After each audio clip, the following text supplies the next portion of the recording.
Baik, dan untuk berbincang pagi hari ini di Market Bus sudah tersambung melalui video conference ada Bapak Chandra Pasaribu, Head of Research Analyst PT Yuanta Sekuritas Indonesia. Selamat pagi Pak Chandra. Selamat pagi, Baik, Mas. ya terima kasih sudah bergabung bersama kami pagi hari ini di Market Bus. Pak Chandra, ada beberapa hal yang kemudian menarik untuk kita perbincangkan di pagi hari ini. Tentu saja terkait dengan pelemahan IHSG. Banyak yang kemudian menyimpulkan bahwa pelemahan IHSG ini pengaruh oleh pelemahan dari brand BRN yang kemudian kemarin auto reject bawah ya dan juga masuk papan pemantauan khusus. Signifikansinya menurut Anda seperti apa atau ada sentimen lain yang lebih signifikan dibandingkan dengan pelemahan ataupun ARB-nya brand ini Pak Chandra?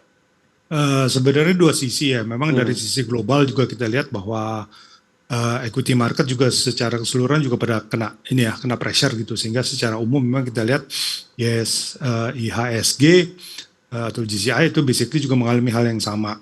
Nah, secara spesifik kalau kita lihat pecahan daripada komposisi lah ya secara market cap itu memang yang mungkin market cap nomor 1, nomor 2, nomor 3 di mana brand adalah nomor 1 mempunyai signifikansi yang cukup besar ya karena yang nomor 1 dan nomor 3 kalau kita bandingin dengan nomor 10 aja mungkin size-nya bisa 5 sampai 6 kali gitu loh. Jadi memang ada sedikit penyebaran yang sifatnya agak timpang ya sehingga memang pada saat terjadi koreksi yang dalam di brand terrefleksinya akan cukup signifikan di IHSG-nya.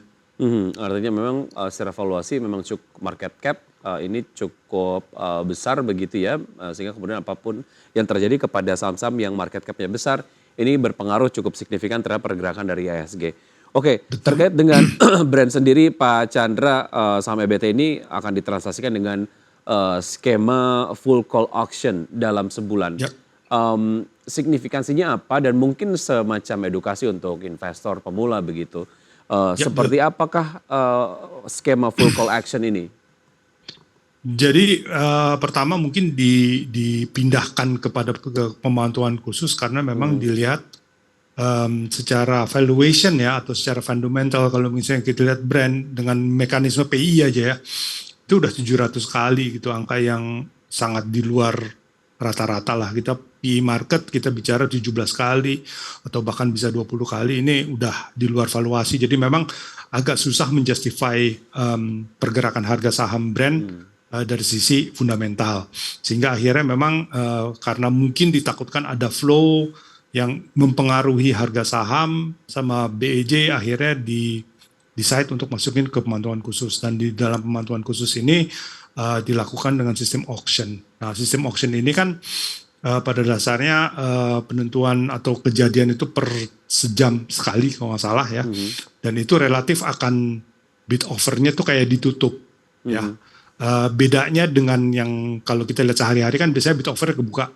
Nah kalau bid offer kebuka tuh palingan kita punya feel lah artinya lebih banyak permintaan atau lebih banyak yang mau menjual gitu loh sehingga orang bisa get better feel lah untuk melihat harga saham. Pada saat itu ditutup semua itu akan lebih sulit lah artinya untuk ngintip ini orang lain pada mikir apa sih. Jadi lebih keputusan mengambil pembelian atau penjualan hanya kayak saya sendiri itu pemainnya karena yang lain nggak kelihatan kan sehingga itu dianggap dengan mekanisme seperti itu diharapkan mungkin harga sahamnya menjadi lebih atau pembentukan harga sahamnya prosesnya menjadi lebih normal ya rather than kita lihat ini kebuka terus ada yang ngikutin atau ada yang ngedorong market gitu loh jadi dengan ditutup itu diharapkan prosesnya menjadi lebih normal lah. Baik, terkait dengan pelemahan yang signifikan pasca masuk papan pemantauan sendiri. Untuk investor yang sudah lama mengincar brand gitu ya, rekomendasi Anda seperti apa Pak Chandra? Balik lagi tadi kalau misalnya kita lihat secara fundamental kelihatannya justifikasi untuk beli gitu ya menjadi sangat irasional ya karena dengan PI 700 kali kan berarti Ya. kan Anda menginvestasikan 100 rupiah, Anda nunggu balik 100 rupiah itu sampai 700 tahun lah gitu kan. Jadi kitanya udah nggak ada gitu, duitnya belum balik. Gitu. Jadi sangat tidak irasional artinya pengambilan keputusan seperti itu. Jadi tapi memang agak sulit karena kadang-kadang terutama untuk fund manager ya pada saat mereka di benchmark dengan indeks tertentu, dan brand itu mungkin ada di dalamnya, itu mungkin akan menciptakan dilema tersendiri itu. Betul. Harga wajarnya berapa sih menurut Anda, Pak Chandra, untuk brand sendiri? Iya, kalau kita lihat cara yang sederhana aja gitu kan, seperti PGO gitu kan, di bracket perusahaan yang sama, itu mereka di trading di PE 17 kali gitu. Jadi pilihannya either PGO jadi 700 kali, atau brandnya yang turun menjadi 17 kali gitu. Karena kita lihat mana yang lebih wajar lah. Kalau kita lihat PE market itu harusnya trading di sekitar 15-16, karena ini geothermal, green energy, mungkin dapat premium sedikit. Dari sisi fundamental mungkin at PE mungkin at max 20 kali ya. Oke, jadi satu hal yang paling simpel dilakukan untuk kemudian melihat valuasi harga dari sebuah saham gitu, selain kemudian melihat data fundamentalnya, juga membandingkan dengan peer-nya gitu ya, wajar atau tidak begitu. Betul. Oke, sebagai pembanding PGO menurut Anda, ataupun mungkin saham-saham yang berbasis sama lah begitu, yang nampaknya menarik dan juga mungkin dijadikan opsi untuk masuk, yang mana Pak Chandra?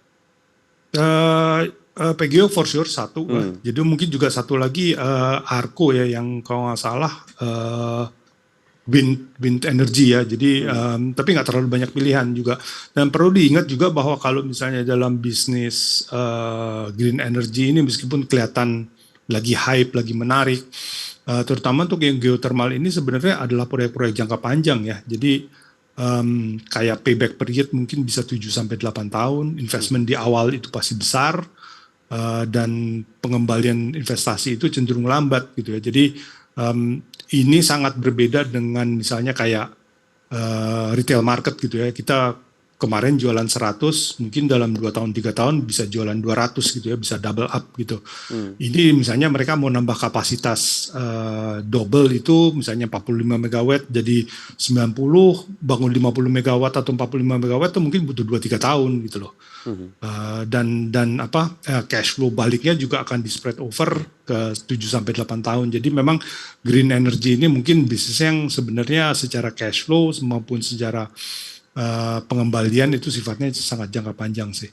Oke, artinya ini memang cocok untuk investasi panjang begitu ya? Untuk iya, mungkin lebih cocok ke saham-saham institusional sih sebenarnya.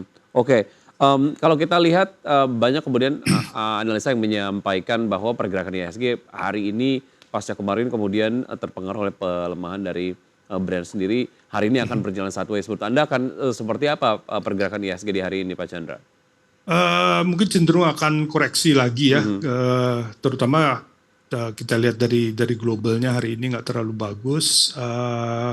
Salah satu kondisi utama sebenarnya necessary condition yang perlu dipenuhi supaya market punya momentum yang lebih positif, mungkin harus di stabilitas pergerakan rupiah ya, karena jadi even waktu market di luar relatif bagus tapi terjadi tekanan terhadap rupiah, ada kecenderungan ya segitu cenderung negatif gitu loh. Jadi sampai saat ini kita masuk, kita lihat globalnya negatif, rupiahnya juga masih relatif di tingkat tinggi 16.100, 16.200, itu sebenarnya peluang untuk IHSG-nya menjadi positif sentimen jadi lebih kecil ya, atau sangat kecil lah gitu. Jadi terlepas daripada brand yang secara spesifik teknis justru membuat kondisi juga lebih tertekan pada saat brand itu koreksi.